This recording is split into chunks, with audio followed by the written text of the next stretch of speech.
آج وہ آپ نے والد گرامی کی بات کی تو میں ان کی ایک بات بھی عرض کر دیتا ہوں. آپ ایک کالج میں ایک پرنسپل سے ملاقات کے لیے گئے تو انہوں نے ایک مرید تھا ساتھ, تو کہنے لگا کہ میں آپ کے ساتھ ہوں. آپ نے فرمایا تو نے میرے بالکل قریب کھڑے رہنا. پرنسپل صاحبہ کہنے لگی کہ آپ باہر چلے جائیں, میں نے حضرت صاحب سے بات کرنی ہے. آپ نے فرمایا یہ میرا بیٹا ہے, یہ ساتھ رہے گا. کہنے لگی میں نے تنہائی میں کرنی ہے. آپ نے فرمایا اپنے کسی گھر سے بندے کو بلا لو, میں اس کو بھیج دیتا ہوں, وگرنہ یہ کھڑا رہے گا کیونکہ میں حضور پاک کی حدیث کے خلاف نہیں جا سکتا. اللہ, اتنا تقویٰ تھا.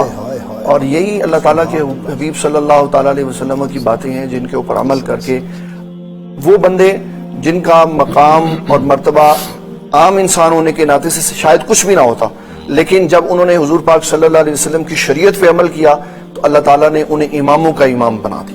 حضرت عطا بن ابی رباح آپ فرماتے ہیں کہ آقا کریم صلی اللہ تعالیٰ علیہ وسلم نے فرمایا کہ قیامت والے دن مشک کے ٹیلوں پہ جو افراد بیٹھے ہوں گے ان میں سے ایک انسان وہ بھی ہوگا جو اپنے آقا کی بھی خدمت کرتا رہا اور اس کے ساتھ ساتھ اس نے اللہ تعالیٰ کی عبادت سے اپنے آپ کو پیچھے نہیں کیا بلکہ اللہ تعالیٰ کی عبادت میں بھی مصروف رہا.